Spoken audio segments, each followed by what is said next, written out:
पण भावना, एक गोष्ट नीट लक्षात ठेव, आता तुला काही करून खंबीर व्हावं लागणार आहे लक्ष्मी काकू आणि श्रीनिवास काकांसाठी. त्यांनी त्यांची मुलगी गमावली आहे.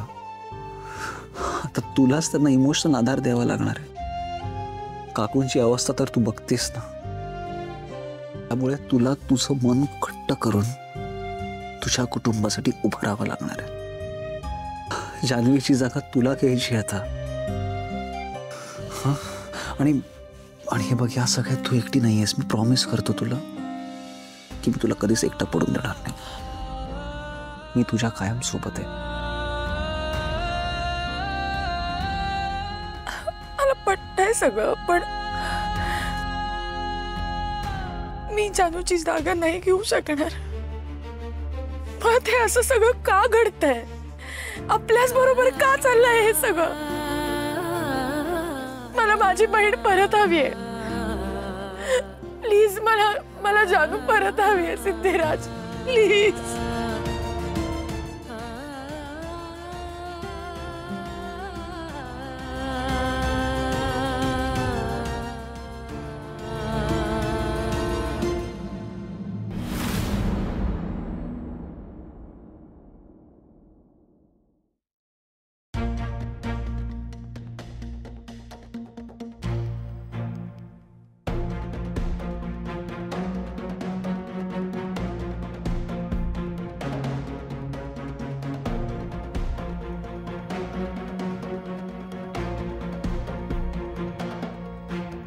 ललिता, असं ऐकलं की विश्वा फार अस्वस्थ होता. काय झालंय? ठीक आहे ना तो? मला असं कळलं की काल त्याच्या कॉलेजमधल्या एका मैत्रिणीचं अकाली निधन झालं. त्यामुळे फार डिस्टर्ब आहे तो. अरे देवा, वयात आलेलं मूल जाणं यासारखं दुसरं दुःख नाही. काय वाटलं असेल ना तिच्या आई वडिलांना? किती अस्वस्थ झाले असतील ते.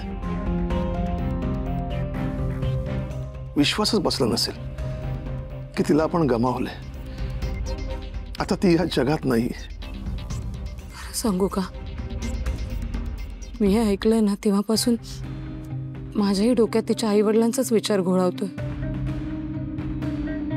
काय अवस्था झाली असेल ना त्यांची. ललिता, आजकाल आहे ना हे अकाली मृत्यूचं प्रमाण वाढत चाललंय. ही पिढी आहे ना स्वतःची काळजी घेत नाही. त्यांना काय वाटतं, त्यांना काय त्रास होतो, घडाघडा बोलत नाहीत. घरच्यांजवळ आपलं मन मोकळं करत नाहीत. त्यांनी स्वतःला जपायला हवं, कारण ही पिढी उद्या आपल्या देशाचं भवितव्य घडवणार आहे. या ताणतणावातून मुक्त होऊन त्यांनी स्वतःकडे लक्ष दिलं पाहिजे, स्वतःच्या कामाकडे लक्ष दिलं पाहिजे. बरोबर आहे तुमचं म्हणणं. हो, पण आजकाल खरेपणा, प्रामाणिकपणा, खरी नाती गोती कुठं शिल्लक आहे? पूर्वीसारखं काहीच राहिलं नाही. ललिता, माणसाच्या आयुष्यात चढ उतार येतच असतात. त्यावर मात करून आपण पुढे जायला हवं ना. विश्वाला सांगा लवकरात लवकर स्वतःला सावर, आणि तुम्ही दोघींनी त्याला जरा आधार द्या. म्हणाव लवकरात लवकर कामाला सुरुवात कर म्हणाव. बरं, मी निघतो. मला कोकणात जायला उशीर होतोय. बरं ऐका ना, तुमची सगळी औषधं बॅगमध्ये ठेवलेत. रात्री आठवणीने घ्या. हा, निघू का? अरे बापरे.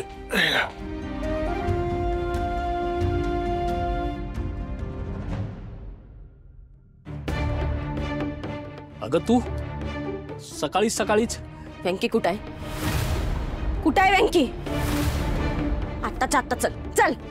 आता पण वाजले किती बघ. आणि बस पण असायला हवी ना. ते कसं पण जाऊ आपण. ट्रकला हात दाखवून नाही तर बैलगाडीने जाऊ. जायचं फिक्स आहे बघ. जायचं म्हणजे जायचं. तो कामात असेल ना. तू काही केलं नाही ना त्याला? हा, तू आत्ताच्या आत्ता घेऊन चल मला त्याकडे, नाहीतर मी पोलिसांना तसंच सांगी ना. ही आरती अशी सोडायची नाही. तर वेंकीला आरतीला भेटवावं लागतं की काय? चला, पार्टी ऑफिसचं कोणतंही काम पेंडिंग नाही. सगळं कसं चांगलं सुरू आहे. पप्पा, एक काम पेंडिंग राहिलंय अजून. कुठलं? त्या श्रीकांत इनामदारच्या ऍक्सिडेंट केसची जबाबदारी ज्या माणसाने घेतली होती ना, तो माणूस अजूनही आत आहे. आणि असं किती दिवस त्याला आपण आत ठेवणार आहोत? मला वाटतं की केसमध्ये काहीतरी हालचाल झाली असं भासवूया आणि त्याला घरी पाठवून देऊया. अरे अगदी बरोबर, मी विसरलोच होतो. ठीक आहे, मी इन्स्पेक्टर साहेबांना फोन लावतो. बघूया काय करता येते ते.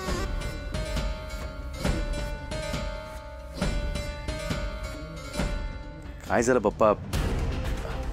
काय विचार करताय तुम्ही? अधिराज, तो माणूस आतमध्ये आहे म्हणून म्हणतोय मीच गुन्हा केला. आणि बाहेर येऊन त्याने जर शब्द फिरवला आणि आपल्याकडे जास्त पैशाची मागणी केली तर? पण तेवढा तर विश्वास ठेवावाच लागेल ना पप्पा. अरे अधिराज, विश्वासावर संसार होतात, राजकारण नाही.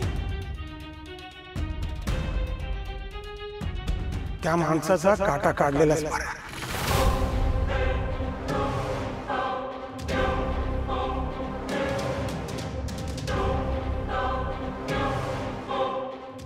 इन्स्पेक्टर साहेब, मी संपतराव गाडे पाटील बोलतोय. माझं अजून एक काम करायचं आहे तुम्हाला.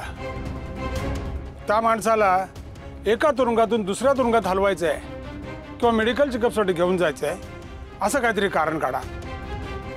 त्याला पोलीस स्टेशनच्या बाहेर काढा, गाडीत बसवा आणि वाटेतच त्याचा एन्काउंटर करा.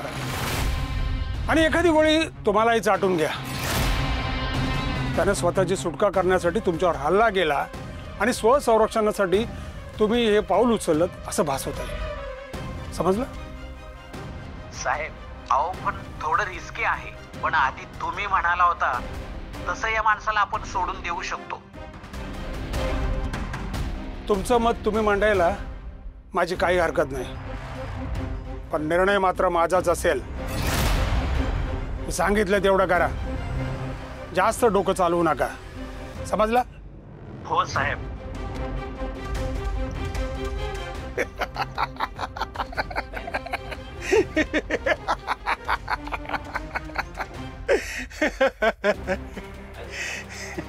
हो पप्पा, हे काय केलं तुम्ही?